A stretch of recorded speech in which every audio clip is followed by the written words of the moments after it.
എൻ്റെ ഒരു സുഹൃത്ത് ചോദിച്ചതാണ്, എടി ഈ ജന്മനാ സംസാരശേഷിയില്ലാത്ത ആൾക്കാരുടെ കാര്യം വളരെ കഷ്ടമാണ് അല്ലേ? വൈ? അല്ല, ഒരു ദിവസം നമ്മൾ സംസാരിക്കാതിരുന്നാൽ നമുക്ക് വല്ലാത്ത ബുദ്ധിമുട്ടല്ലേ? എന്തിനും ഒരു ദിവസം അരമണിക്കൂർ സംസാരിക്കാതെ ഇരുന്നാൽ മതി, ഒരു വീർപ്പുമുട്ടലാണ് നമുക്ക്. അപ്പോൾ അവരുടെ കാര്യം ഒന്ന് ആലോചിച്ച് നോക്കൂ, എന്ത് കഷ്ടപ്പെടുന്നുണ്ടാവും അവർ. ഇങ്ങനെയാണ് ഞാനും വിചാരിച്ചിരുന്നത് പണ്ട്, ഇപ്പോഴല്ല. ഇപ്പോഴെന്ന് പറയുമ്പോൾ ഒരു 1.5 വർഷത്തിനിപ്പുറം അല്ല. കാരണം ഈ 1.5 വർഷത്തിന് മുമ്പ് ഞാനൊരു കമ്പനിയിൽ ജോലിക്ക് പോയിരുന്നു. ട്രെയിനിലാണ് പോയിക്കൊണ്ടിരുന്നത്. സാധാരണ ഞാൻ കയറുന്ന സ്ഥലത്ത് എപ്പോഴും കളിയും ചിരിയും ബഹളവും ഒക്കെയാണ്.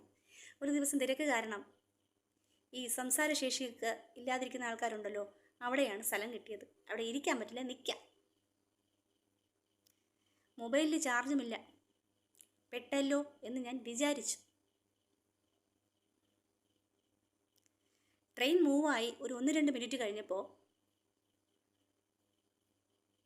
എനിക്ക് ഓപ്പോസിറ്റ് ഇരുന്ന ആൾ അയാൾക്ക് ഓപ്പോസിറ്റ് ഇരുന്ന ഒരു പെണ്ണിനോട് എന്തോ ആംഗ്യത്തിൽ പറയുന്നു.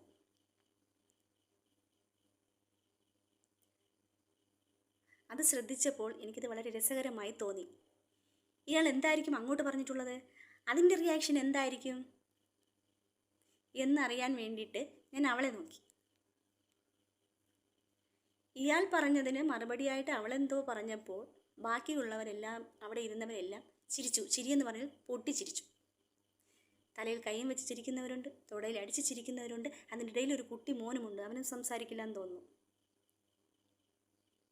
ഇതിനിടയിൽ വീട്ടിലേക്ക് വീഡിയോ കോൾ ചെയ്ത് സംസാരിക്കുന്നവരുമുണ്ട്.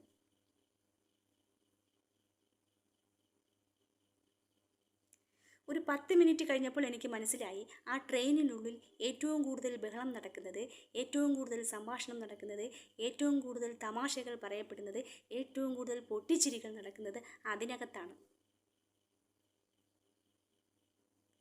അന്ന് ഞാൻ കയറിയത് അബദ്ധത്തിലായിരുന്നെങ്കിൽ പിന്നീട്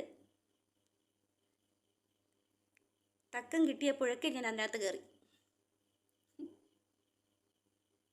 കാരണം ഈ പോസിറ്റീവ് എനർജി എന്നൊക്കെ പറയില്ലേ, അവരെ ശ്രദ്ധിച്ചുകൊണ്ട് നിൽക്കുമ്പോൾ അങ്ങനെ ഒരു എനർജി നമ്മുടെ മനസ്സിലേക്ക് വന്ന് നിറയും.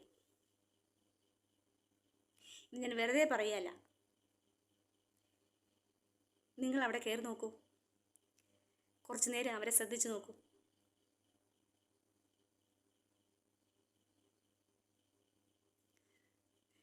നമ്മൾ വിചാരിക്കുന്നത് പോലെ സംസാരിക്കാൻ പറ്റാത്തത് കൊണ്ട്